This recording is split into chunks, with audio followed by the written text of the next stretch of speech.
አንድ ወገን ብቻ ያለውን ሳይሆን ቦታው አወዛጋቢ ነው፣ አጨቃጫቂ ነው። አጨቃጫቂ አይደለም ቦታው እና የማን ነው? ቦታው ወልቃይቴ ነው። ይሄ ለዚህ ማጣፊያ ሳይሰጡ ዛሬ አሁን ሽሬ ላይ ስለተሰለፍክ አማኑኤል ወጥቶ ስለተናገረ ሪዮት ሚዲያ ማታ ስጮ ስላደረ የሚፈጠር ነገር ይኖራል ወይ? ኢሳያስ አፈወርቂ የአማራን ህዝብ ይቅርታ ስለመጠየቃቸው ጎንደር ላይ አንዲትም ኦዲዮ አንዲትም የቪዲዮ ማስረጃ ልታቀርብልኝ አትችልም። ንብረታችንን ጠብቆ ሰጠን አማራ ነው አላለም። በፍጹም ልታቀርብልኝ አትችልም። በጀት አንዱ ራሱ ሶፍት ፓወር ማስገደድ ነው ያለበት ወደ ስነ ስርዓት እንዲመጣ። ለምሳሌ ዋት ባለፈ በጠለምት በኩል ጦርነት ከፈተ አይደል? የትግራይን ህዝብ እየቀጣ ነው። ቆይ አስጨርሰኝ። አዳምጠኝ። ያንዳንዱ የትግራይ ኮረብታ የአማራ መቃብር ይሆናል ብሎ ዘምሮ መጥቶ በትክክልም ደግሞ ባለፈው 27 ዓመት አማራን ዛሬ ለትግል ሁሉ እንዲበቃ ያደረገው እነሱ ይዞ መጡት አሻራ ነው። ይሄንን ለዚህ ማጣፊያ ሳበጁለት መናበብ ጀመረናል ብሎ ሲናገር እውነት አማራ ይቀበለኛል ብሎ ነው ወይ? እሺ ለዚህ ማጣፊያ ለዚህ አሁን ለምሳሌ አንድ አማራ ይቀበላል ወይ አይቀበልም? እሱ እንግዲህ አላቅም። ለዚህ መሮ የተናገረው ነገር አለ። ለምሳሌ የዛንዚባሩ የመጨረሻው የከሸፈው ድርድር ጊዜም ይህንኑ ጉዳይ አንሶት ነበር። የፌደራል መንግስት የፋኖ ታጣቂዎችን አብረን እንዋጋ ብሎን እንቢ ብለናል። አምነው ነበር። አንተ ጃንመራኔ አላመንኩትም። ግን ለምንድን ነው ከወልቃይት ወገኖች እኛ ትግራዋንን የሚሉ ሰዎች ለምን ያልተፈጠሩ? እንደው ይሄ ነገር አቢውስ ተደርጎ እንኳን ቢሆን ማለት ነው። ይሄንንም ሰምተን አናቅም። ስለዚህ እነዚህ ሰዎች ለምንድን ነው እነዚህ ሰዎች ህመም ለምን አንረዳም? አይደለንም ካሉ ለምን በግድ ለምን ይባላል? እሺ ምን ያርጋ? አሁን የአማራ ህዝብ ከዋት ጋር ይዋጋ ነው የምትለው? ከትግራይ ህዝብ ጋር ይዋጋ ነው የምትለው? ወይ ኦር ከቲፒኤልኤፍ ጋር ይዋጋ ነው የምትለው? አወዛጋቢ አይደለም። እነዚህ ሰዎች እና የማን ነው ያቦታ? የማን ነው ወልቃይቴዎች? እኛ ትግራዋን አይደለንም አሉ ወልቃይቴዎች። ቦታው ወልቃይቴ አይደለም። ደግሞ አማራ አይደለንም ይላሉ። ቆይ ወልቃይቴዎች አሉ ወይስ የለም ብለው የምታምናው? እኔን እኮ የነሱ ተወካይ አድርገህ ነው እያቀረብከኝ። እኔ በፍጹም እኔ ምንድነው ያንተን ሐሳብ ዝም ብዬ ከምቀበል አርጉ ማድረግ ስላለብኝ በካሬ ከ77 ሺህ ብር ጀምሮ ቅንጡ አፓርትመንቶችን ከሜሪትስ ፕሮፐርቲስ በመሃል ፒያሳ አራዳ ፓርክና ፍሬንድሺፕ ፓርክ ፊት ለፊት 4000 ካሬ ላይ ያረፈውን ኮምፓውንድ አፓርትመንታችን ውስጥ ከባለ 1 እስከ ባለ 3 መኝታ ቤቶችን በ10% ቅድመ ክፍያ ማለትም ከ514 ሺህ ብር ጀምሮ ለሽያጭ አቅርበናል። በዚህ ቅንጡ መንደራችን ውስጥም የልጆች መጫወቻ ስፍራ፣ ጂምናዚየም፣ የከርሰ ምድር ውሃ፣ ስታንድ ባይ ጄኔሬተር እንዲሁም በቂ የመኪና ማቆሚያ ከኤሌክትሪክ ቻርጅ ጋር በአንድ አካቷል። አክብሮታዊ ሰላምታችን በያላችሁበት የዓለም ዳርቻ ይድረሳችሁ። የተወደዳችሁ የአንድ አፍታ ቤተሰቦች ከአንድ አፍታ ለእናንተ የሚደርሱ የአንድ አፍታ ኢንሳይት ዝግጅታችን ተጀምሯል። ከአማኑኤል መንግስቱ ጋር ወቅታዊ ጉዳዮች ላይ ትኩረት እናደርጋለን። አብራችሁን ቆዩ። አማን እንኳን ደህና መጣ። እንኳን ደህና ቆየኝ ዘሩ። በርካታ አጀንዳዎች ናቸው ያሉት በዚህ ሳምንት በአፍሪካ ቀንድ በኢትዮጵያ የውስጥ ፖለቲካዎች ውስጥ እጅግ አነጋጋሪ ምናልባትም የኢትዮጵያን ፖለቲካ ወደ ሌላ አቅጣጫ ሊወስዱ የሚችሉ ውሳኔዎችና እርምጃዎች የተወሰዱባቸው መረጃዎችም የተሰሙባቸው ናቸው። 3 መረጃዎችን መርጠናል።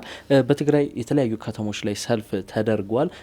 ሰልፉን አይደለም የምንቃኘው፣ በሰልፉ ላይ ግን አንድ አነጋጋሪ መልእክት ተሰራጭቷል። በዛ መልእክት ላይ ምንድነው የአማራና የትግራይ ህዝብ በጄኖሳይደሮች ሴራ ከዚህ በኋላ እርስ በርስ አይጋጭም የሚል ነገር አንስቷል። በአንጻሩ የህወሓት ምክትል ሊቀመንበር እንደዚሁም ደግሞ የጊዜያዊ መንግስቱ ምክትል ፕሬዚዳንት አቶ አማኑኤል አሰፋ በበኩላቸው የፌዴራል መንግስት ከዚህ ቀደም ፋኖን በጋራ እንውጋ የሚል ጥሪ አቅርቦልን እኛ ግን እምቢ ብለናል ብለዋል። ስለ አማራ ክልሉም ግጭት ተናግረዋል። እየተናበብን ነው የሚል ነገር ተናግረዋል። አሁን ከአማራ ኃይሎች ጋር ተናበን እየሰራን ነው፣ እየተናበብን ነው።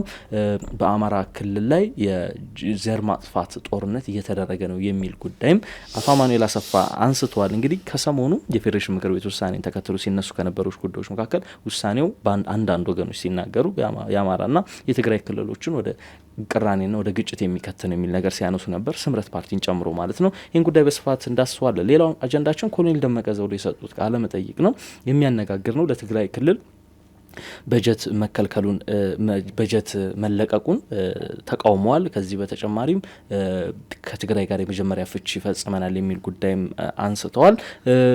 ሌሎች ጉዳዮችንም አንስተዋል። እንቃኘዋለን። የኮሎኔሉ ንግግርም በስፋት እንፈትሻቸዋለን። በእርግጥ የአማራ ህዝብ ጥያቄ ከትግራይ ጋር መፋታት ነው የሚለውን ነገር እናነሳለን። ወደ አፍሪካ ቀንድ ቀጠና ደግሞ አብዱልፈታህ አልቡርሃን በጠቅላይ ሚኒስትር አብይ አህመድ ፊት ሞገስ እንዳጡ ፊት እንደተነሳቸው በይፋ ተናግረዋል። ካሜሮን ሃድሰን ከአሜሪካው የፖለቲካ ተንታኝ ጋር ባደረጉት ቆይታ ነው ይህን ነገር የተናገሩት።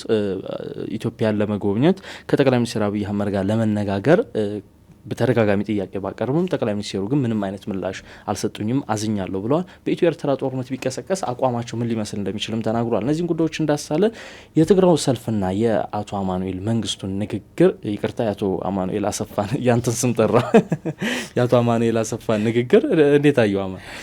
አመሰግናለሁ ዘሩ። እንግዲህ ትግራይ ክልል ሰልፍ እየተካሄደ ነው። አይ ቲንክ ትላንትም ተካሂዷል መሰለኝ፣ ዛሬም ቀጥለው ውለዋል።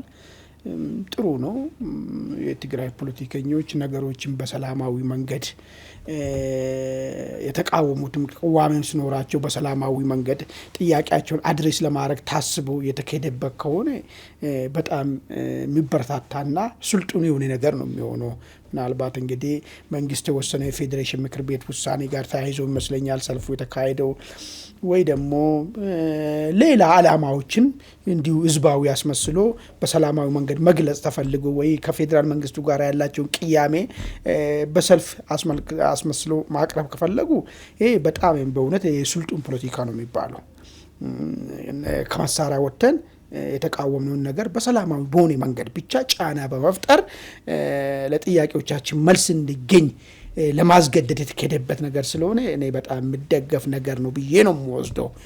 ግን ከዛ ውጪ ሌላ ዓላማ ካለው በዚህ ሰልፍ ላይ የተነሱት ነገሮች እውነታ ያላቸው ነገሮች ናቸው ወይስ ግማሽ እውነት ይዞ የመጡ ነገሮች ናቸው የሚለውን ነገር መዳሰስ ያለበት ይመስለኛል። በተለይ የህወሓት ሰዎች አዲስ ፖለቲካ ትርክት አምጥቷል። የክልሉ ምክትል ሊቀመንበር አቶ አማኑኤል አሰፋ አማራና ትግራይ መካከል ያለውን ግንኙነትን አስመልክቶ ያስቀመጡት ነገር አለ። አንድ ሶስት ነገሮችን አስቀምጠዋል። እነዚህ ሶስት ነገሮች ሪሊ በተጨባጭ ሊሆን የሚችሉ ነገሮች ናቸው ወይስ እንዳይሆኑ ደግሞ ምን ሊያደርጋቸው ይችላል የሚለውን ነገር የመጀመሪያውን ከንተነስቴ ነው። አማራ ህዝብን እንዲጠፋ እየተደረገ ነው የሚል ውሳኔ ወስነው ነው የተነሱት። እንግዲህ ህዝብ እንደ ህዝብ እንዲጠፋ እየተደረገ ነው። በማን? ፌዴራል መንግስቱ አማራ ህዝብን ሊያጠፋ ነው። ይሄ ነገር በተጨባጭ ፋክት ነገር መሬት ላይ ያለው አሳማኝ ነገር አለው ወይስ ልክ ከዚህ በፊት ፌዴራል መንግስትና የትግራይ የህወሓት ኃይሎች ሲዋጉ ፌዴራል መንግስት የአማራ ልዩ ኃይል የሻዕቢያ ሰራዊት የትግራይ ህዝብ ሊያጠፋ ነው የሚለውን ነገር ተመሳሳይ አይነት ፕሮፓጋንዳ መጫወት ተፈልጎ ነው ወይስ አማራ እንዲጠፋ ተወስኗል የሚል ነገር እንግዲህ ይሄ ስታነሳ ምናልባት ይሄን የሚያዳምጠው ብዙ አማራዎች ይኖራሉ። አማራ ክልል ያለው አማራ አለ፣ ከአማራ ክልል ውጭ ያለው አማራ አለ፣ አዲስ አበባ የሚኖረው አማራ አለ። ጠፍቻለሁ እንዴ ብሎ ራሱን እንዳይጠይቅ ማለት ነው። እንዲጠፋ ተወስኖበታል ከተባለ ጠፍቻለሁ የጠፋው ነው የሚል ጥያቄ ሊያነሳ ይችላል። እና ይህንን ህዝቡ ጋር ያለው ሪያሊቲና በህወሓት ሰዎች የቀረበው ምስክርነት ምን ያህል አንድን እውነታውን ሊገልጽ ይችላል ወይ የሚል ነገር አሳማኝ የሆኑ ነገሮችን ቢያቀርቡና ለምን ያልጠፋ ሰው እንደየጠፋ መሆኑን እንዲያምን ማለት ነው። ለሌላ ሰው አይደለም። አማራ ሆኖ ራሱ አይ እኔ አልጠፋም እኔ አማራ ነኝ እየኖርኩ ነኝ ብሎ ለሚያስበው ሰው አይ እየጠፋነ አንተ አላየህም እንጂ የሚለውን እንዲያሳምን ማሳመኛ ነገሮችን አቶ አማኑኤል ቢያቀርቡ። አንድ ህዝብ እየጠፋ ነው ሲባል ምን ማለት ነው? መልካም መስፍንትኖቹ ምንድን ናቸው? አሁን አንድ ህዝብ እየጠፋ ነው ልንል የምንችልባቸው መንገዶች ወይ እንግዲህ ሶሺዮሎጂስቶች ብዙ መስፈርቶች ይኖራሉ። እኛ ግን እንዲሁ ዝም ብለን አንድ ጥቅል ነገር ማየት የምንችለው አንድ ህዝብ ቁጥሩ የጨመረ ካልሆነ የተወለደው ደግሞ እየጠፋ ከሆነ ይህ ህዝብ ዳንጀር ልንም እንችላለን። አላቆመ ይኸውልህ ምን ተዛቃለ በሶሺዮሎጂ ብዙ መስፈርቶች ሊኖሩ ይችላሉ። ይሄ ነገር አንድ ህዝብ እያለቀ ነው እየጠፋ ነው ብሎ ነገር የሚያስወስነው ነገር ግን አንድ ህዝብ ቁጥሩ እድገቱን እየጨመረ ለምሳሌ አማራ ክልል ያለው ህዝብ ቁጥር በስንት ቁጥር እያደገ ያለው ብለ ብሔራዊ ስታቲስቲክስ ብትጠይቀው ወይ ደግሞ ገለልተኛ ወገን ህዝብ ቁጥርን ብታካሂደው ህዝብ ቁጥሩ እየጠፋ ነው ወይስ ህዝቡ እንደ ህዝብ እየጨመረ ነው የሚለው ነገር እዛ ጋር ነው የምታገኘው ነገር ማለት ነው። በጦርነት ያለ ክልል ስለሆነ እየጠፋ ነው ስትል ግን ምንድነው እየጨመረ አይደለም። ለዛ ነው እኮ ያልኩ እኮ ማሳመኛ ቢያቀርብና እዚህ አሁን ያለው አንድ አማራ እዚህ ከተማ ውስጥ ያለው እየጠፋው ነው ወይ የሚለው ነገር እንዲያምንለት አቶ አማኑኤል ማሳመኛኛን ያልገባን ነገር ቢጨምሩበት መልካም ይመስለኛል ለሚል ሀሳብ ለመስጠት ነገር ነው። እሳቸው ይህን ነገር ያነሱት ሪሊ ፋክቱን ማሳመኛ ነገሮችን ጨምሮበት ያላቀረቡበት ምክንያት ቢያየው ቀጥሎ የተናገሩት ነገር አለ። ኢትዮጵያን በመመስረትና በማቆየት ደማቅ አሻራ ያላቸው የአማራና የትግራይ ህዝብን የመለያየት ሴራ ከሽፈዋል አሉ። አሁን ደግሞ አዳኝ ሆኖ መጡ ማለት ነው። አማራ እየጠፋ ነው አሉ መጀመሪያ ላይ። ይህንን የመጥፋት ሂደት ውስጥ ደግሞ ተሳተፉ ተብለን እምቢ ብለናል የሚል ነገር ነው። አሁን እምታታለ ሁሌ ምንድን ነው የሚለው መሰለኝ ፋኖን አጥፉ አብረን እናጥፋ ተብለን እምቢ አሉ አቶ አማኑኤል። ይሄ ራሱ እንዲሁ ዝም ብሎ የተነገረ ወሬ ነው፣ ፕሮፓጋንዳ ነው። አሁን ለመፍጠር ለታሰበ ጽምዶ መደላደል ለመፍጠር ነው ወይስ በተጨባጭ የተባሉበት ደብዳቤ ኦዲዮ ቪዲዮ ካለ የመንግስታዊ ስለሆነ ግንኙነቱ ማለት ነው። ግን ከዚህ በፊት መረጃ ወጥቷል። አዲስ አበባ ነገርኩ እኮ አሁን ከዚህ በፊት ያወጡት ሌላ አካላቶች ናቸው። ይሄ ሰውዬ ግን ቀጥተኛ የክልሉ ምክትል ፕሬዝዳንት ነው ወይ ፕሬዝዳንት ባለስልጣን ስለሆነ ቃሉ ብቻ የሚታመን ሰው አይደለም። ቃሉ ብቻ የሚታመን ሰው ፖለቲከኛ ነው እኮ። አሁን አንተ ለምሳሌ ፕሮግራሞችን በምንሰራበት ሰዓት እንደዚህ የባለስልጣን የአመራሮችን ንግግር ስናመጣ ቃል በቃል ያንን ንግግር ተቀብለን ነው ምን ተነተነው አይደል? አንተም ስተነተን እንደዛ ነው። ጠቅላይ ሚኒስትር አብይ የሆነ ነገር ሲናገሩ ያንን የጠቅላይ ሚኒስትሩ ንግግር ግራ ቀኝ ፋክት ቼክ ብዙ ጊዜ ሳይደረግ ይሆናል የሚቀርበው። ገብቷል አይደለ? አሁን ያማኑኤልም እንደ አንድ አመራር ኃላፊነት ስላለባቸው ኃላፊነት እንደሚሰማው አካል ቆጥረናቸው ንግግራቸውን ብናምን አይቀርም። ንግግራቸው እኮ ሌላ ወገን ነው ያለኝ ነው አሉት እኮ። አሁን የፌደራል መንግስት ሲያስተባብል ነው ተጠበቅ ያለበት። ፌደራል መንግስት ፋኖን እናጥፋ ብሎን ጠርቶን ነበረ። እኛ ግን እምቢ ብለናል። ይሄ ነገር የተጠሩበት የተነገራቸው ወይ በግል በጆሮ አይደለም የሚነገር። ይሄ ነገር ኦፊሻል በሆነ ነገር ኦፊሻል አውት ካወራ ፐብሊክ ካወጣ መረጃ ማስረጃ ማቅረብ አለበት አይደል? የትግራይ ሰዎች ወይ ደግሞ ህወሓትን አማራ ክልል ገብተን ፋኖን እንዋጋ ተብሎ መንግስት ያቀረበላቸው ጥሪ የት እንደቀረበ እንዴት እንደቀረበ በምን እንደቀረበ ማብራራቱ ቢያብራሩ ኦኬ። ይሄ ነገር አሳማኝ ነገር ካለ ለምን መሰለ እነዚህ ፖለቲከኞች ናቸው፣ እነዚህ ቅያሜ ያላቸው ሰዎች ናቸው፣ ከፌደራል መንግስቱ ጋር ለመዋጋት እየተዘጋጁ ያሉ ሰዎች ናቸው፣ ተዋግተዋልም ትላንትና። ስለዚህ የነዚህን ሰዎች ራሱ እንዴት ነው አንተ አሁን ታርጌት ልትወስድ የሚችለው? ለምሳሌ ሚኒስቴር እንዳንድ አመራር ነው። አሁን ከዚህ ቀደም ጃልመሮ የተናገረው ነገር አለ። ለምሳሌ የዛንዚባሩ የመጨረሻው የከሸፈው ድርድር ጊዜም ይህንኑ ጉዳይ አንሶስ ነበር። የፌደራል መንግስት የፋኖ ታጣቂዎችን አብረን እንዋጋ ብሎን እምቢ ብለናል። አምን ነበር አንተ ጃልመሮ ነህ? አላመንኩትም። ግን እንዳንድ ታጣቂ አሁን የታጣቂ አመራር ነው። አማኑኤል ደግሞ የክልሉ ጊዜያዊ መንግስት ሊያውም በፕሪቶሪያ ስምምነት መሰረት የተቋቋመ የክልሉ ጊዜያዊ መንግስት ምክትል ሊቀመንበር ናቸው። ሁለቱም ከፌደራል መንግስት ጋር ጠላት ናቸው? ጠላት አይደሉም? ጠላት ናቸው፣ እየተዋጉ ነው። ስለዚህ ይህን የተናገሩን ነገር የራሳቸው ፖለቲካል ኢንቴንሽን መሆንና አለመሆኑን በምን እናረጋግጥ? እሱ ነው እኮ ለሱ እኮ የፌደራል መንግስት ወጥቶ እስኪያስተባብል ለዛ ነው እኮ ፌደራል መንግስቱ ማስተባበል አንድ ነው። ሁለተኛ ነገር ደግሞ ትንተና ስለምንሰራ ይህን ነገር አቶ አማኑኤል የተናገሩት ከራሳቸው ፖለቲካ መደላደል ለመፍጠር ፈልገው ነው። አንድ ሴናሪዮ እናስቀምጣለን። ሁለተኛ በጣም አቀኛ ፖለቲከኛ ስለሆኑና አማራ ወዳጅ ስለሆኑ እንደዛ ተብሎ የሚታሰብ አይደለም ስለሆኑ ነው ወይ ብለን ያለን ማለት ነው። ይህን ነገር ከኪሳቸው አውጥቶ የተናገሩ ብለን ልንገመግም እንችላለን። ደግሞ ተብሎም ሊሆኑ ይችላሉ ብለን ልንገመግም ይችላል። ስለዚህ ዝም ብለ እውነት ነው ብለን ለመውሰዱ ይከብደናል ማለት። ነገር ግን እዚህ ጋር እሳቸው የተናገሩት ኢትዮጵያን የመሰረታትና ደማቅ አሻራ ያስቀመጡ አማራና ትግራውያንን የማጋጨት ሴራ ከሽፈዋል።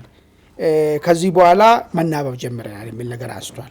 እኔ እዚህ ጋር 1-3 ነጥብና እዚህ ትግራይ ክልል ላይ የተመጣ ሰልፍ ላይ ስለተነሳ ጉዳይ ማለት ነው ጄኖሳይደሮችን በጋራ እንዋጋለን አይን ነገር የሚል ሀሳብ ወይ ደግሞ ጄኖሳይደሮችን አንተባበር የሚል ነገር የተነሳ ነገር ስላለ ማለት ነው።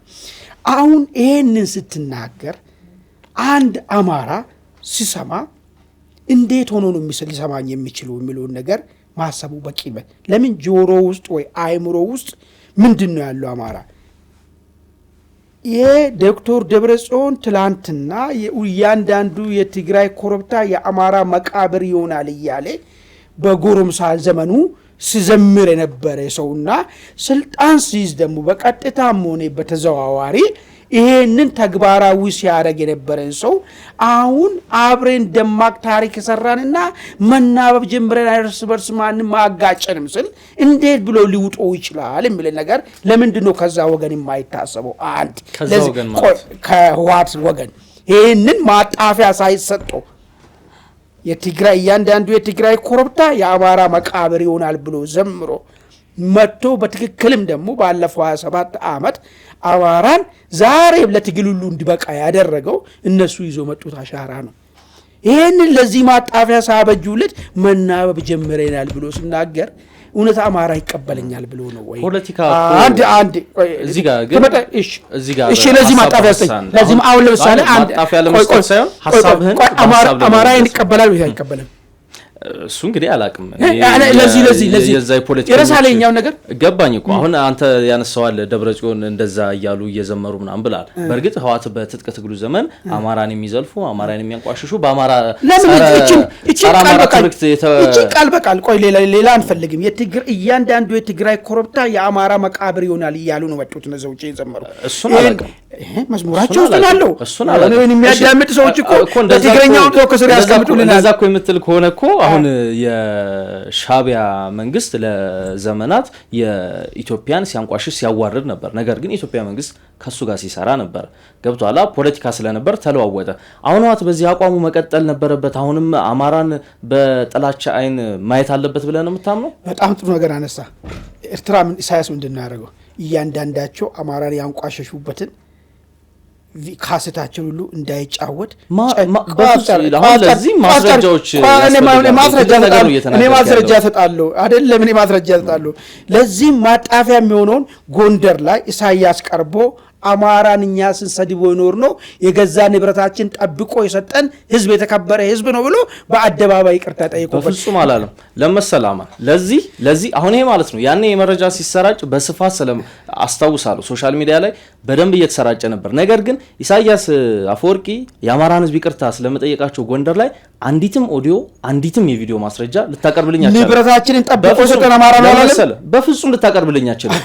ለምን ልታቀርብልኝ እንደማልች ታውቃለህ? የዛሬ 2 ሳምንትም ኢሳያስ አፈወርቂ ምጽዋ ላይ ሲያደርጉ የነበሩትን ነገር እናስታውሳለን። አማራ ማስ ሚዲያ ላይ ሄድና ጎንደር የተጎበኘበት ቀን መረጃው እንዳለ ልንገርህ። መረጃው እንዳለ አይደለም ቪዲዮ ነው አይደለም ነገርኩህ። መረጃ የት እንዳለ ልንገርህ። ጎንደር የጎበኘበት ሰዓት ላይ አማራ ንብረታችንን ጠብቆ ያተረከበን ጨዋ ህዝብ ነው የሚለውን ነገር የተናገረው እዛ ተሰማለ። አሁን እሱ ከዛ ታገኛለህ ብየዋለሁ። ይሄን እንግዲህ እነሱ በዛ ደረጃ መጥቷል። እነዚህ ሰዎች ግን እያንዳንዱ የትግራይ ኮረብታ የአማራ መቃብር ይሆናል ብሎ የዘመሩ ሰዎቹ እንኳን ቢቀያየሩ ምን ችግር የለም። የዘመሩ ሰዎች ዛሬ እርስ በርስ መናበብ ጀምረናል፣ ጠላትነቱ ሴራው ከሽፏል አሉ። ሴራውንም እኮ የፈጠሩት ራሳቸው እኮ ናቸው እኮ። ይሄ ለዚህ መልስ ሳይሰጡ አማራ ከነዚህ ሰዎች ጋር መሰለፍ አለበት ብለህ ታምናለህ? እኔ አሁን አማራ ነው ወይ የተሰለፈ ያለው? አሁን እኮ ይሄ አሁን ለምሳሌ ቲፒኤልኤፍ የትግራይን ህዝብ ይወክላሉ ወይ? የፋኖ ታጣቂዎች ሴራው ከሽፏል አሉ እኮ አሁን እኮ ወያችን ምንድነው አማራና ትግራይ እዚህ ሀገር የመሰረቱና ደማቅ አሻራ የፈጠሩ ህዝቦች ናቸው። ነገር ግን እርስ በርስ የማባላት ስትራቴጂ ተቀምጦ ነበር። ይሄን እርስ በርስ የማባላት ስትራቴጂ ከሽፏል፣ ሴራው ከሽፏል፣ መናበብ ጀምረናል ብለዋል። ስለዚህ ይሄ ቃልን እንዳለ አማራ ለዚህ ቃል ይቅርታ እንኳን ሳይጠየቅ አብሮ መሰለፍ አለበት ብለህ ታምናለህ ወይ? ይቅርታ ብቻ አይደለም እኮ ይቅርታ ብቻ ሳይሆን የህወሓት ታጣቂዎችን በአማራ ክልል ላይ የረጅም ጊዜውን ትተኑ ባለፉት አመታት በሰሜኑ ጦርነት ወቅት የፈጸሟቸው ድርጊቶች አሉ አይደለ? ለዛም እኮ በሽግግር ፍትህ መሰረት እኮ ለፍርድ መቅረብ አለባቸው። ፖለቲከኛ እኮ ነው። ፖለቲከኛ ይሄንን ይዞ እሱ በግለሰብ ወታደሮች የፈጸሙ ነገር ሊሆን ይችላሉ። ምንም ይፈጽም ወንጀል ግን አይዲዮሎጂ ፖለቲከኛ ይዞ መጣሽ። ሁለተኛ ነገር ላንሳለህ ችግር የለም። ግን አንድ ጥያቄ አልመለስክልኝም። ጥያቄን አሁን ህወሓት ትናንትና በጸራ አማራ ትርክት የተሟሸ ነው። ያንን ነገር አንስተናል። ዛሬም በዛ አቋሙ መቀጠል አለበት። አቋሙ ማስተካከል የለበትም። ፖለቲካ ፖለቲካ አንዱ ነገር ጠላት መቀነስ አይደለም። እሱን እኮ ነው የኔ ጥያቄ። እሱ መልስ ነበረ እኮ የሚገርም ነገር። ህወሓት ትላንትና ጸረ አማራ ነበረ። ዛሬ ደግሞ የአማራ ወዳጅ ለመሆንና የአማራ ከጄኖሳይድ የሚታደግ መሆኑን አማራ እንዳይጠፋ የሚከላከል ከሆነ መጀመሪያ መሆን ያለበት ይሄንን ቃሉን አማራ ሊያምን የሚችለው በተጨባጭ ትላንትና ላረገው ነገር ይቅርታና ስተት መሆኑን ሲቀበል ነው። ለዚህ ነው ጥያቄ ያነሳውልኝ። እያንዳንዱ የትግራይ ኮረብታ የአማራ መቃብር ይሆናል ያለው ተሳስተናል ብለን ነበረ። ይሄ እኮ ነው ጄኖሳይድ ማለት። ቆይ ይሄ እኮ ጄኖሳይድ ማለት ቆይ ጄኖሳይድ ማለት እኮ ነው እኮ ጄኖሳይድ እያንዳንዱ የትግራይ ኮረብታ የአማራ መቃብር ይሆናል ማለት አማራ እናጠፋለን ማለት እኮ እኮ ነው። ሌላ ነገር እኮ የለውም። ሁለተኛ ነገርና ይሄንን ጉዳይ ማኒፌስቶ የሚባል ጉዳይ አለ። እንግዲህ አማራ ጠል የሆነ ሐሳብ ማኒፌስቶ ደረጃ አርቅቆ ትግሉን ያካሂዱበት እሱ ጉዳይ ላይ መልስ መስጠትና የነበረው አካሄድ ስህተት ነው ማለት መቻል አለባቸው። ከዛ ውጪ ከዚህ ጋር ከዚህ አመለካከት ተቃኝቶ ወደ ስልጣን ሲመጡ ህገ መንግስት አረቀቁ።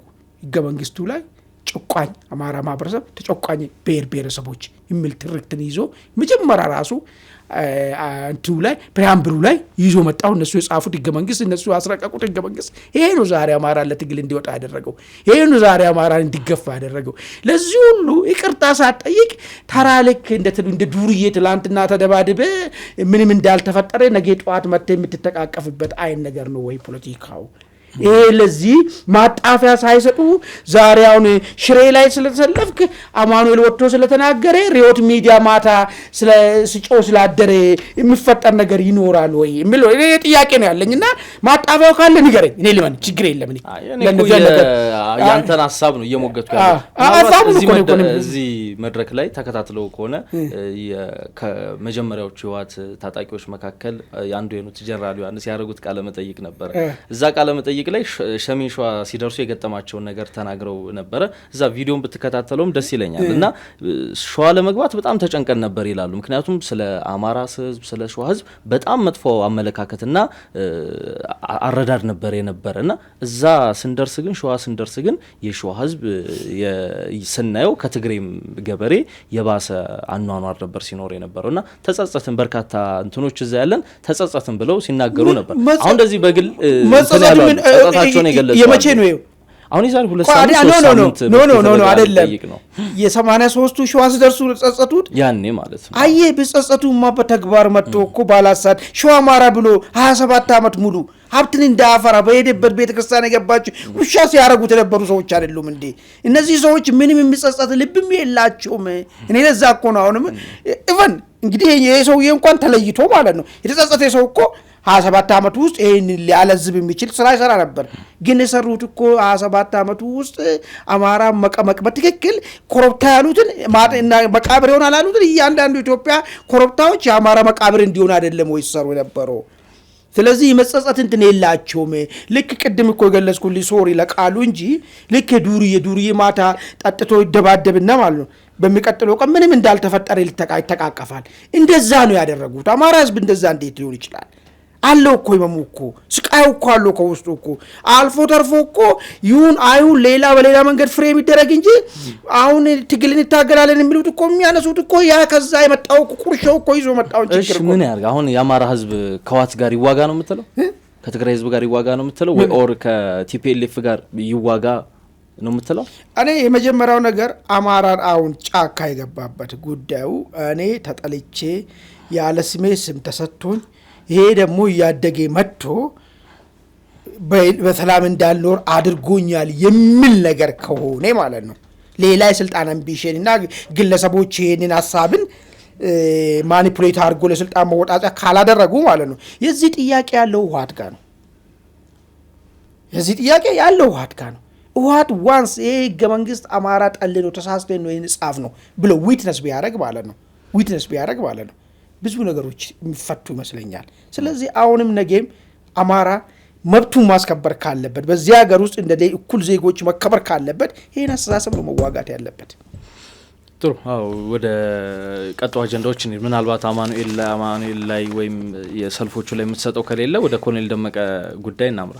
መልካም ወደ ኮሎኔል ደመቀ ያው ተያያዥ ስለሆነ ማለት ነው አሁን ሰልፉም ጥቅሉ ይሄን ነው የሚያመጣው። ቅድም እንዳልኩ ለደረሰበት የትግራይ ህዝብ ተበድያለሁ ካለ በደሉን በሰልፍ በሰላማዊ መንገድ መግለጽ ከሆነ ይሄ በጣም እኔ የምመቸኝ ስልጡን ነው። እኔ ከመሳሪያ ውጭ ያለው ነገር ይመቸኛል። ለምን መሳሪያ ችግር ነው እንጂ የሚወልደው እንጂ ችግር አይፈታም ባይብዬ ስለማስበው ማለት ነው። ሁሉ ነገር በሰላማዊ መንገድ በማስገደድ መንግስትን ማስገደድ ይችላል ባይዘው እኔ እስከዛ ድረስ ማምነው ነገር ማለት ነው። በዛ መንገድ ከሆነ የትግራይ ህዝብ የወጣበት ሰላማዊ ሰልፍ ጥሩ ነገር ነው፣ ይሄ የሚበረታታ ነገር ነው ብዬ ነው የማስበው። ክላሽ ከማንሳት በሰላማዊ መሄዱ በጣም አማራጭ ስለሚሆን ማለት ነው። ወደ እዚሁ ጋር የሚያያዝ ነው። አሁን ሰልፉም ከፌዴሬሽን ምክር ቤት ውሳኔዎች ጋር የተያዘ ነበረ። አሁን የምናነሳው የኮሎኔል ደመቀ ዘውዱ ንግግርም እንግዲህ ከዚህ ከፌዴሬሽን ምክር ቤት ውሳኔ ጋር የሚያያዝ የፌዴሬሽን ምክር ቤት እንግዲህ የምርጫ ክልል ይፋ ሲያደርግ ሁለቱም ለአማራም ለዚህ ጠለምት ወልቃይት ራያ አካባቢዎች ውዝግብ ያለባቸው አካባቢዎች ከሁለቱም ምክር ቤቶች ውጭ ሆነው ቀጥታ ለፌዴራሉ እንዲመርጡ መወሰኑ እጅግ ተቃውሞ እንደዚሁም ደግሞ ድጋፎችም ተሰምተዋል። የትግራይ ኃይሎች ሙሉ ለሙሉ ውድቅ አድርገውታል፣ ተቃውሞታል። በአማራ በኩል በአመዛኙ የደገፉት አሉ፣ ሌሎች ደግሞ በጥርጣሬ ያዩት አሉ። ኮሎኔል ደመቀ በዚህ ጉዳይ ላይ በሰጡት መግለጫ የመጀመሪያ ፍቺ ከትግራይ ጋር የፈጸምንበት ትክክለኛ ውሳኔ ብለውታል። በርካታ እነሱ አካባቢ ያሉ ፖለቲከኞች እንደዚሁም ደግሞ እንደዚህ ጉባኤዎችና ኮሚቴዎችም ባወጧቸው መግለጫዎች ላይ ከፊል ድል ነው የሚል ነገር አንስተዋል። እንግዲህ ከፊል ድል የተባለው የመጀመሪያ ፍቺ ሲሉ ኮሎኔል ደመቀ የገለጹት ነገር ነው። ሌላው የትግራይ ህዝብ በጀት እስከዛሬ ከፕሪቶሪያ በኋላ መለቀቁን ሲቃወሙ ሰምተናቸዋል። እንደዚሁም ወደ አማራ ክልል ምክር ቤት ስንገባ ነው ሙሉ ድል የሚሆነው ብለዋል። እነዚህም ጉዳዮች እንዴት አያቸው? ጥሩ እንግዲህ ምንድን ነው መሰለህ አሁን ፍቺ ፈጽመናል የሚለውን ቃል ለመተንተን ትንሽ ባክግራውንድ እስቲ እናስቀምጠ። መነሻ አውዱ ከምን አንጻር ነው የሚለውን ነገር ማለት ነው። ወልቃይቴዎች ምንድን ነው ያሉ የነበሩት፣ ራያዎች ምንድን ነው ሲሉ የነበረው የሚለውን ነገር፣ ጠለምት አካባቢ ያለው አማራ ምንድን ነው ሲሉ የነበረው የሚለውን ነገር ማንሳቱ ጠቃሚ ይመስለኛል። ወልቃይቴዎች እኛ ማንነታችን አማራዊ ማንነት ነን ያለ ነው። አገራችንም ደግሞ በቀድሞ በሕገ ምድር ነች፣ ጎንደር ውስጥ ነን እኛ የሚል ጥያቄ ነበር ሲያነሱ የነበረው። ይህን ጥያቄ ለምንድን ነው ያነሱት? አይ እናንተ ማንነታችሁ ትግራውያን ናችሁ፣ መሬቱም ደግሞ የትግራይ የጎንደር ሳይሆን የትግራይ አካል ነው የሚል በሚል ሁኔታ ሰዎች ወደ ትግራይ ተጠቃለሉ ማለት ነው። ኖ ብሎ ይህን ነገር ሬዚስት ለዘመናት ሬዚስት ሲያደርጉ ኖሮ ህወሓት መንግስት እስከሚሆን መንግስትን ባልሆነበት ዘመን ጫካ በነበረበት በሽፍታነት ዘመኑ ማለት ነው። ይሄ መጣ እስከ ለውጡ ማግስት ደረሰ። ዋዜማው ላይ ሲደርስ የለውጡ ዋዜማ ላይ እንደምንም ተደራጅተው እነዚህ ሰዎች ለፌዴሬሽን ምክር ቤት ጥያቄውን የማቅረብ ብዙ ነገሮችን ሲያደርጉ ነበር። ምን አይደለንም እኛ ትግራዋን አይደለንም እናንተ ነው ያላችሁት። ኢቨን ሁለቱ ክልሎች እንኳን ተጨቃጭቆ በህዝበ ውሳኔ እኛ እንድንወሰን አድርጋችሁን አልወሰዳችሁንም። እኛ ምን እንደሆነ አናቅም። በቃ ይሄ ያለ ማንነታችን ሌላ ማንነት ሰጣችሁን፣ እኛ አይደለንም የሚል ኮምፕሊትሊ ጥያቄ ነው ያላቸው። ይሄ ጥያቄ ስንከባለል መጣና የሰሜኑ ጦርነት ተነሳ። በአጋጣሚ ወልቃይቴዎች ነፃ ወጡ በጦርነት ውስጥ። አሁን ነፃ ወጡና ማንነታቸውን ኤክሰርሳይዝ ማድረግ ጀመሩ ባለፉት 2 ዓመት 3 ዓመት ማለት ነው። ከዛ ስጠይቁ በተለያየ ጊዜ የሌጋሊቲ ጉዳይ ነው ስጠይቁ የነበሩ።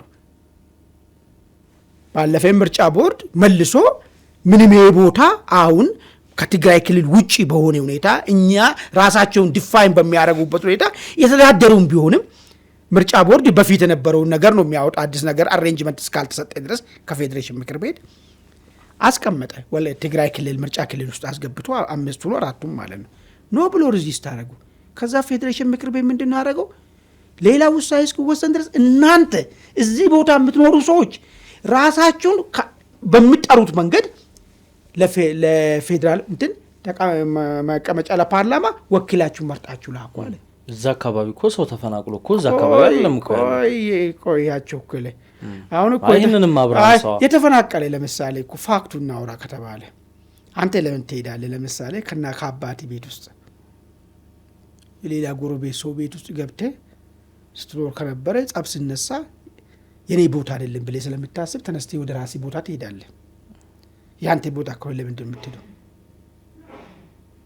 ለምን ትሄዳለህ? ያኔ እኮ ጥቃት ሲደርስባቸው እንደነበረ የትግራይ ተወላጆች እና አምነስቲ ምን ደረሰባቸው? ጥቃት የማይደረሰባቸው ንጹሃን ኢትዮጵያኖች ማይካድራ ላይ ሲኖሩ ነበሩ። ማይካድራ ላይ ተጨፈጨፏሉ። እዛም በነበሩ እዛ በነበሩ ሁመራ ላይ በነበሩ ምን ደረሰባቸው? ሁመራ ላይ የና አምነስቲ ሪፖርት አላነበብኩም። ቆይ ምን ደረሰባቸው? ሲገደሉ ነበር። ከአምስቲ በላይ እኛ እኮ ኢትዮጵያኖች እዚህ ያለን እኮ እኛ ጋዜጠኞች እዚህ ያለን እኮ ምንድነው? ለምሳሌ ገለልተኛ አይደለም የራሱን ትረስት አለው። የራሱን ትረስት አለው አይደለም? የራሱን ትረስት አለው። አምነስቲዎችማ እያየን እኮ ነበር እኮ ያ ሚዲያማ አትጥራ እኮ የኦሮሞ ነጻነት ሰራው ኮማንዶ አዲስ አበባን ከበዋል ብሎ ሲዘግብ ነበር። ሚዲያን ገለልተኛ ነው ብለህ እንዴት ትነግረኛለህ? እሺ ይሁን። አሁን ያንተ ንግግር እኮ የገለልተኝነት ነገር እያነሳውበት እኮ ነው። አስጨርሰኝ። እነዚህ ሰዎች እኛ መኖሪያችን ቀያችን ይሄ ነው፣ ስንኖር ደግሞ ማንንም አልበደልንም፣ ወንጀል በእጃችን ላይ የለም ብለው ካሰቡ ኢቨን ችግር እንኳን ይገጥመኛል ብለው ቢሄዱ መንግስትና ስርዓት ከሰፈነ በኋላ የመመለስ መብት አላቸው። ዛሬም እኮ ኑ ተመለሱ፣ ቤታችሁንም አድሰን ኢትዮጵያኖች ናችሁ እናንተ ማንም አይነካችሁም፣ ማንም ንብረታችሁንም አይወስድም ሲባል አይ እኛ የምንመለሰው ከመዋቅር ጋር ነው ተባለ። መዋቅሩንማ እኮ እኛ አንፈልግም፣ እኛ ትግራዋን አይደለንም። ግን ትግራዋን ወንድሞቻችን ናቸው፣ አብረን መኖር መብት አለን። ይሄ የኢትዮጵያ መሬት ነው። ይሄ እኮ የወልቃይቴ ወይ ደግሞ የኦሮሞ ወይ ደግሞ የሀዲያ የወላይታ ምናምን ብቻ አይደለም። የኢትዮጵያ ቴሪቶሪ ውስጥ ማንኛውም ሰው የመኖር መብት አለው። ኑሩ ሲባል አይ እኔ የምመጣው የትግራይ ካድሬና የትግራይ ሚሊሻ ይዤ ካልሆነና ቦታውን ደግሞ ወደ ትግራይ ካልመለስኩ ለምን እንደዚህ ጥያቄ ታቀርባለህ አንተ? እንደ ነዋሪነት ማንኛውም ቦታ ላይ መኖር መብት አለ። እሺ መተኑረ ሪፈረንደም ሲደረግ በቁጥር ብዛና ብለጥና በቃ የቦታ የትግራውያንን እስቲ ለምንድን ነው ብዙ ጊዜ ጥያቄ ያነሳለሁ። ለምንድን ነው ከወልቃይት ወገኖች እኛ ትግራውያንን የሚሉ ሰዎች ለምን ያልተፈጠሩ? እንደው ይሄ ነገር አቢውስ ተደርጎ እንኳን ቢሆን ማለት ነው። ይሄንንም ሰምተን አናውቅም። ስለዚህ እነዚህ ሰዎች ለምንድን ነው እነዚህ ሰዎች ህመም ለምን አንረዳም? አይደለንም ካሉ ለምን በግድ ለምን ይባላሉ? ስለዚህ እነዚህ ሰዎች አይደለም ከተባሉ እኛ ራሳችን አይደለንም ካሉ ነገር መለያየታቸውን አስመልክቶ ከትግራዋን ተፋታን አሉ። ምኑ ላይ ነው ኃጢአትነቱ? በግድ ነበረ ትግራዋን አላችሁን፣ አሁን ግን ተፋታን በቃ ጨረስን ማለታቸው ምንድን ነው ኃጢአት ውስጥ እዛ ጋር እስቲ አንተ ምናልባት የተለየ ፐርስፔክቲቭ ካለ ከጨረስክ ምናልባት አንዳንድ ሀሳቦችን ላንስ። አንደኛ ያኔ ሲጠየቅ እዚህ ተንካሉ ይመለሱ ተብሏል ምናምን የሚል ነገር አንስታል። አንደኛ ነገር እዛ ያለው አስተዳደር እኮ ለትግራይ በጀት በመለቀቁ የትግራይ ሲቪል ሰርቫንት ጽዳት ሰራተኞች በጀት ስለተለቀቀላቸው የሚቃወምን አካል አምነ እንዴት ነው የምትመለሰው? የት ይኸው የኮሎኔል ደመቀ ንግግር እኮ የሚለው አይደለም እያነሳውልን ነው። የደህንነት ስጋት አለባቸው ሲባል እኮ የኮሎኔሉ ንግግር አሁን ይሄንን እንዴት ነው ኮሎኔሉ ሊታመኑ የሚችሉት ነው? አሁን እዚህ ጋር እኮ የታማኝነት ጥያቄ ነው የሚመስለው። መከላከያ እኮ አለ አለ እዛ ጋር ደግሞ የተከዜ ዘብ ታጣቂዎችም አሉ። እዛው እነ ኮሎኔል ደመቀ የሚያሰለጡ ናቸው ታጣቂዎች አሉ አይደለም? አንመለስም ነው የተባለው ወይስ እኛ መዋቅራችን ይዘን ካልተመለስን ነው የተባለው? እሱም አንድ ጥያቄ እኮ ነው። ለምንድን ነው ጥያቄ የሚሆነው? የሰው ቦታ ላይ አንተ የሰው ቦታ አይደለም፣ አወዛጋቢ ቦታ ነው አይደል? አወዛጋቢ አይደለም። እነዚህ ሰዎች እና ማን ነው ያ ቦታ? ማን ነው ወልቃይቴዎች? እኛ ትግራዋን አይደለንም አሉ ወልቃይቴዎች። ቦታ ወልቃይቴ ደግሞ አማራ አይደለንም ይላሉ። ቆይ ወልቃይቴዎች አሉ ወይስ የለም ብለው የምታምናለህ? አሉ ካሉ ሁለቱም ተወላጆች ካሉ እነዚህ ወልቃይቴዎች እኛ ትግራዋን አይደለንም አሉ። ትላንትና በሰፈራ የመጡ ሰዎች ደግሞ ዛሬ 30 ምናምን ዓመት የመጡት ቲፒኤል ስልጣን ከያዘ ከመጡት ከትግራይ የመጡ ሰዎች ደግሞ ይሄ ሀገራችን አይደለም ብለው ወደ ትግራይ ተመለሱ። ላይ ለሱ ምን ማድረግ ሀገራችን ነው መልሶን እያሉ እኮ ነው። አንተ ከነሱ በላይ የነሱ ቃል ምንድነው የሚለው? ለምን መዋቅር ጠየቁ? ለምን አይመለሱም? እነሱ እኮ የሚያነሱት ነገር እኮ ስታተስ ኮ ይጠበቅ። ልክ ከጦርነቱ በፊት የነበረው ስታተስ ኮ ከዛ በላይ እነዚህ ሰዎች እኮ 40 እና 50 ዓመት እኮ የታገሉት እኮ እኛ ትግራዋን አይደለንም ብለው እነሱም እኮ አሁን እኮ ያንን ነገር ነው። ቆይ እነዚህ ሰዎች እኮ በትክክል እኮ እኔ እኮ እያልኩ ያለሁት ማለት ነው ከአንድ ወገን ብቻ ያለውን ሳይሆን ቦታው አወዛጋቢ ነው፣ አጨቃጫቂ ነው። አጨቃጫቂ አይደለም ቦታው። እና የማን ነው ቦታው? ወልቃይቴ ነው። እሱን አቋም ይዘህ ስለአወራ ለምን መሰለህ እኮ እነዚህ ሰዎች እኮ አንዴ አይደለም እኮ ሁለት ጄኔሬሽን እንኳን አልሞሉም እኮ የዛሬ 30 ዓመት በዲቪዥን እኮ ከመከላከያ ቀድሞ እኮ የህወሓት ሰራዊት እኮ ነው እኮ ሄዶ እኮ ቦታውን ላይ ሰፍሮ የኖረው እኮ ህወሓት ከጥቅት ትግሉ ጀምሮ የተቆጣጠረው እና ታዲያ ይሄን ሁለት ጄኔሬሽን እኮ ነው እዛ ያለው። እነዚህ ሰዎች ግን ሰው ሊጠሩ የሚችሉ ባለባቶችን ሊጠሩ የሚችሉ ወልቃይቴዎች የሚባሉ የራሳቸውን ማንነት ያላቸው ሰዎች እነዚህ ሰዎች የኛ ነው የሚል ጥያቄ ነው የሚያነሱት። እንዴ በተማንተ በ30 እና በ40 ዓመት ውስጥ መጥተህ ከዛ ፋርዘር እንኳን መሄድ እኮ የማይቻልበት ለምን እንደው ታሪክ ጭቅጭቅ አሁን በተያዘው መንገድም ቆይ ይዳኝልኝ ሲባል ለምን እምቢ ይላሉ? እሱ የራሳቸው ችግር ነው። ታዲያ እሱ የራሳቸው ችግር ነው። እኔን እኮ የነሱ ተወካይ አድርገህ ነው እያቀረብከኝ። እኔ በፍጹም እኔ ምንድነው ያንተን ሐሳብ ዝም ብዬ ከምቀበል አርጉ ማድረግ ስላለብኝ ነው። ከተከራከርክ ሊያስኬድ በሚችለው ነገር እንከራከር ነው። የሚያስኬደውንማ ነገርኩ እኮ አንተ ለምን አይመለሱም ምናምን ስትል እኮ እንዳይመለሱማ የደህንነት ስጋት አለባቸው። መከላከያ አለ። ከመከላከያ በላይ ማን ታምናለህ? እሺ አሁን ከመከላከያ ጋር ባለፉት አመታት የቲፒኤልኤፍ እና በመከላከያ ጋር በነበረው ውጊያ ገና እኮ ቁስሉ አልሻርም አይደለ? ያን ነገር ሳይሰራ አንድም መከላከያን ሁለትም እዛ ያሉትን የተከዘዘብ ታጣቂዎችን እንዴት እነሱ ላይ እምነት ጥለው ነው ሊመለሱ የሚችለው? ለምን በመከላከያ ነው ተማመን እኮ በጀት እኮ ይወሰዱ እኮ ነው ከፌደራል መንግስት እኮ በጀት ይወሰዱ አይደል? ተማመን እኮ ሰላም ወረደ አይደል እንዴ? ሰላም ከወረደ የወረደ አሁን የፕሪቶሪያ ስምምነት አፈራራሚ አካላት በተደጋጋሚ የሚያቀርቡት ግምገማ ላይ ምንድነው የሚሉት በሁለቱ አካሎች መካከል መተማመን መፈጠር የሚለው የፕሪቶሪያ ስምምነት አንዱ አካል ነው። ነገር ግን ይሄ 3 ዓመት ሙሉ በሁለቱ ኃይሎች መካከል መተማመን አልተፈጠረም። ይሄ ባልተፈጠረበት ሁኔታ እንዴት ነው እዛ ተመለሱ? ፕሪቶሪያ ስምምነት ምን ብሎ ነው የተፈራረሙት? ይኸውልህ ፕሪቶሪያ ስምምነት አንድ መከላከያ ሰራዊት ይኖራል እሱን እንቀበላለን ብሎ ነው አይደል? እሺ እንደዛ ከሆነ መከላከያ ለምን የተከዘዘብ ታጣቂዎችን አያስወጣም? ከዛ አካባቢ እዛ አካባቢ የተከዘዘብ ታጣቂዎች እንዲኖር የፕሪቶሪያ ስምምነት ይፈቅዳል? ምን የፕሪቶሪያ ስምምነት የተከዘዘብ ታጣቂዎች እዛ አካባቢ እንዲኖር ይፈቅዳል? የተከዘዘብ ማለት እኮ መከላከያ የተከዘዘብ እኮ ነው። እንደዛ አንድ አካል እኮ መከላከያ ሰራዊት ያገር ሉዓላዊነት የሚጠብቅ ትልቅ ተቋም ነው። እንደዚህ ልትል አትችልም። አንድ አካል ነው። አንድ አካል እኮ መከላከያ እኮ ተከዘዘብ አቋም ሊሆን ይችላል። ሌሎች ጉዳዮችን አንሳና ቀጣው አጀንዳዎችም ላይ እንዴ። ስለዚህ እኔ ምናልባት ከበጀት ጋር ተያይዞ የተነሳው ጉዳይ ከዚህ አንፃር ይመስለኛል ያነሱት ነገር ምንድነው መስለኝ አይ ለትግራይ ምንም አይነት በጀት መሰጠት የለበትም የሚል ነገር ከሆነ አይሱ የሚያስኬድ አይደለም። ግን ሊያስኬድ የሚችልበት መቼ ነው የሚለው ነገር ማየቱ ጠቃሚ ይመስለኛል። ለምሳሌ ኢትዮጵያ በጀት ልካውን እንደሚያደርጉት ጦር መልሶ ኢትዮጵያን ለማድማት የሚውል ከሆነ ማለት ነው በጀት አንዱ ራሱ ሶፍት ፓወር ማስገደድ ነው ያለበት ወደ ስነ ስርዓት እንዲመጣ። ለምሳሌ ዋት ባለፈ በጠለምት በኩል ጦርነት ከፈተ አይደል? የትግራይን ህዝብ እየቀጣ ነው እንደምታስገድደው። አስጨርሰኝ እኔ አዳምጠኝ። በጀቱ እኮ ለትግራይ ህዝብ እኮ አይደለም የሚሰጠው ቀጥታ የትግራይ ህዝብን እያስተዳደረ ያለው አካል ነው የሚሰጠው። ይሄ ትግራይ ክልልን እያስተዳደረ ያለው አካል ደግሞ በጀቱን ለህዝብ እንደማዋል ታጣቂን የሚቀለብበት ከሆነ ከመቀለብም አልፎ ታጣቂን አምጥቶ ኢትዮጵያን የሚወጋበት ከሆነ ስለምንድን ነው አንተ ብር የምትሰጠው? ለምን ትሰጠዋለህ? እንድትወጋ መልሰህ እንድደማ መልሰህ አሁንም ሌላ ክሮስ እንዲፈጠር። ከዚህ አንፃር ከሆነ ኮሎኔሉ ያነሱን ነገር የሚያስኬድ ጉዳይ ነው። አይ አንዳንድ ሰዎች ፍሬም ሊያረጉ በሚፈልጉበት መንገድ የትግራይ ህዝብ መንገድ እንዳይሰራለት ሐኪም ቤት እንዳይሰራ መድኃኒት እንዳይገዛ መከልከል አለበት ብሎ ሰውየው ይናገራሉ ብዬ አላስብም። ከዛ አንፃር ግን ከተናገሩ which is wrong ሰት ነው እሱ ነገር። እኔ አሁንም እያልኩ ያለው ነገር ቲዲኤፍን ልታስታጥቅበትና ኢትዮጵያ ልታደማበት የሚሰጥ ብር የለም። ይቆማል እሱ ነገር ብለውት ልንገርና ማለት ነው። ይሄ እንደዚህ አይቀልድ የለም። ይሄ እንደው ማስገደጃ ነው ወደ ስነ ስርዓት እንዲመለስ ማለት ነው። ያ ኃይል ትግራይ ህዝብም በዚህ ሂደት ውስጥ የራሱን ጣፋንተ መወሰን መቻል አለበት። በትግሉም ቢሆን ያቱግታቸው እኮ ያሉት እኮ ነው ከዚህ ኃይል ነፃ መውጣት አለበት እኮ ነው ያሉት እኮ። ለምን በሰላም እንደሌላኛው ኢትዮጵያ ሰላሙ ተጠብቆ ለምቶ በብልጽግና እንዲኖር የሚለው ጉዳይ ማለት ነው።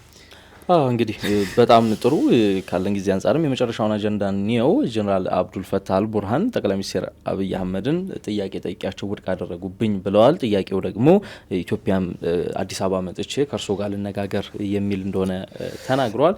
ነገር ግን ውይይቱን አስበው የነበሩት ኢትዮጵያ ለአርኤስኤፍ እዚህ ቤኒሻንጉል አካባቢ ላይ የጦር ቤዝና ወታደራዊ ማሰልጠኛ ሰጥታለች ከሚለው ጉዳይ ጋር የተያዘ ነው። እንደዚሁም የኢትዮ ኤርትራ ጦርነት ቢነሳ እኔ ጣልቃ መግባት አልፈልግም እነሱም ጣልቃ ይግቡብን ብለዋል። ነገር ግን ከዚህ ቀደም ጌታቸው ረዳና ሬድዋን ሁሴን ሄደው ጠቅላይ ሚኒስትር አብይ ላቀረቡት ለደብዳቤ የሰጡት ምላሽ ግን አለ። እንዴት አየው ወይ ነገር? ጥሩ ባጭሩ ጉብኝቱ ምን ነበር አላማ? አሁን ጉብኝት ተከለከልኩ የሚለው ነገር ሳይሆን ምን ታስበው ነው ጉብኝቱ እንዲደረግ የተፈለገበት የሚለው ነገር ነው መታየት ያለበት ነገር ማለት ነው። ምናልባት ጉብኝቱ የተፈለገው በውስጥ ጉዳያችን ወይ ቤኒሻንጉል ክልል አካባቢ የእንትን ስቴሽን ተቋቁሞ ተሰርቷል ይባላል፣ የድሮን ስቴሽን ኢትዮጵያ መንግስትም ጀነራል ዳጋሎን ይደግፋል ተብሎ ይታማል። ስለዚህ እንደምንም ብላችሁ ይህንን ዩኤንም እናንተም አቁሙ በዚህ ሂደት ውስጥ እንዳትገቡ የሚለውን ነገር በዛ ጉዳይ ላይ ለመነጋገር ታስቦ ነው ወይ? እሱ ከሆነ መጀመሪያ ለምንድን ነው አንድ በጣም የሆነ አይዲያል ከሆነ ነገር በጣም ተጨባጭ መሬት ላይ ያለው ፕራክቲካል ነገር ላንሳለ። አርሚ ሰባ የሚባል ወታደር አለ አይደል? አርሚ ሰባ አልቡራን የሚቆጣጠር ቦታ ላይ ቁጭ ብሏል። ይህን ጦር ውጣልን ብለ ያሰልፈ ወይ ማስከበር ወይ ደግሞ በሁለተኛ አገር ትጥቁን አስፈትተ እኔ ጋር ሂድ አልፈልግም ብሎ ነገር ማሳየት መቻል አለበት። ኢትዮጵያን እንትናን አደግፎ እንትናን ደግፍ የሚለው ነገር ጥያቄ ከማንሳቴ በፊት ሁለተኛ አልፈሻጊ ማለት ነው በወረራ ይዟል አልቡራን። ይሄንንም አለቀቀም። እኛ ለምንድነው እንዲህ እንደምታረጉት የሚለው ከመጠየቁ በፊት በሶስተኛ ደረጃ በማንኛውም አጋጣሚ ግብጽ ለኢትዮጵያ ላይ ለሚታነሳው ጥያቄና መሰናክል ግንባር ቀደም ሆኖ ተባባሪ ሆኖ የሚቀርብ ኃይል ነው። ይሄ ሁሉ ባሉበት ሂደት ውስጥ ምን አሁን የጋራ ይሄን ጥያቄ ሊጠይቀን የሚችልበት ግራውንድ አለ ወይ? እሱን ይመስለኛል እኔ ፊት ተነሳው ያለበት ምክንያት ወይ ደግሞ በመንግስት በኩል ወደ ፊት መንሳት የተካሄደበት መንገድ ማለት እሱ ሊያወራ የሚፈልገው አንድ ነጥብ ነው። ዩኤኢ እና ኢትዮጵያ ጀነራል ዳጋሎን እያገዙ ነው የሚል ነገር ነው። ወይም ደግሞ ፐብሊክ ማድረግ ይፈልጋል። እዚህ መጥቶ ጉዳዩን የተለያየ ነገር ሊያወራ ይችላል። በዚህ ነገር ውስጥ እሱ ያደረጋቸው ነገሮች ላይ ለመነጋገር ምን ዝግጅት አለ? ከዚህ በፊት አቶ ሬድዋን እና አቶ ጌታቸው ሄዶ ነበር። የጠየቀ ጥያቄ ነበር። ዞር በሉ ብሎ ነው አልቀበልም ብሎ ይላኩም አሉ። ስለዚህ አሁንም ድርድሩን ለመቀበል ከዛ ነው የሚጀምረው ጥያቄ ሆኖ መጀመሪያ ነገር እኔ በጣም ፈገግ ያስባለች የኤርትራ ጉዳይ ነው። እንደዛው እኮ ነው የሚባለው። እኛም እኮ የጀነራል ዳጋሎ ጉዳይ ስንጠየቅ እኮ እኛ ገለልተኛ ነን እኮ ነው እንትን ፖለቲክስ እዛ ያስቀመጠው መሳሪያ አየር ኃይሉ ምናምኑን ምን ሊያረግበት ነገር ነው? ሚሊሻው በዚህ በኩል ዙሮ በመተማ በኩል ሰብሮ ለመግባት የሻዕቢያ ሰራዊት እየተደራጀ ያለው ላይተባበር ነው እሱ። ስለዚህ ጫውታ ስለሆነ የተመለሰው መልስ ከዚህ አንፃር ይመስለኛል የሚለው ነገር ነው።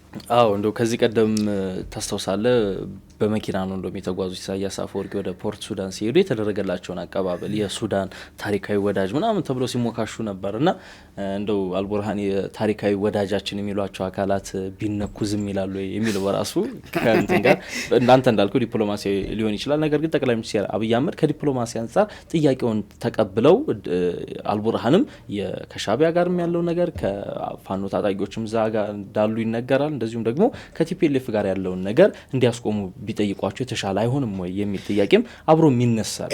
እኔ ምን አስባለሁ መሰለ እርግጥ ነው ግንባር ባናበዛ ለምሳሌ ከኤርትራ ጋር ወደ ግጭት ልንገባ ነው።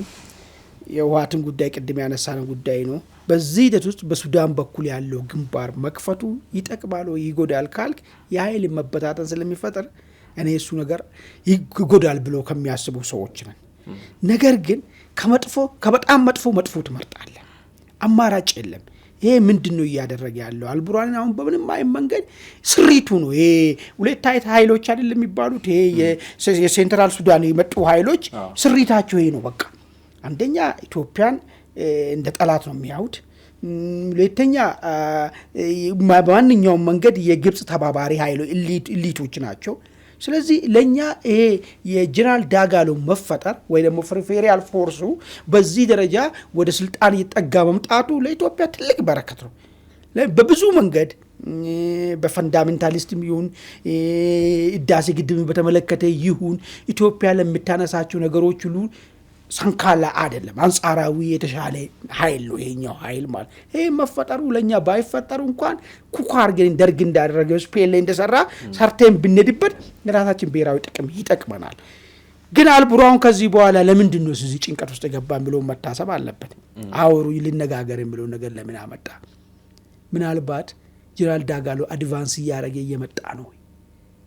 ለምንድን ነው ኦኬ የሆነ ነገር እኮ በቃ ጉብኝት እኮ ጠይቀህ ከተከለከልክ ታቆማለህ እኮ በቃ አልተፈለገም ማለት ነው አይደል?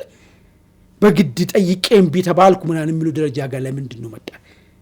ወይ ምናልባት ይሄን ስትረዳ በዛ በኩል ያለው ጫናው ያየለ እየመጣና በቀላሉ እቺኛውንም ኢስተርን ሱዳንንም ሊያጣ የሚችልበት ሁኔታ እየተፈጠረ ነው ወይ ብለም ጥያቄ ልታነሳትኛለህ ማለት ነው። ትክክል። አዎ ብዙ ጉዳዮች ናቸው የሚነሱት አሁን በፌደራል መንግስትና በቲፒኤልኤፍ መካከል እንደዚሁም በኤርትራና በኢትዮጵያ መንግስታት መካከል ያለው ውጥረት ከሱዳን ካለው ጦርነት ጋር እንግዲህ ተሰናስሎና ተዛምዶ እየተነሳ ይገኛል። በርከት ያሉ ጉዳዮችን አንስተናል፣ ተወያይተናል።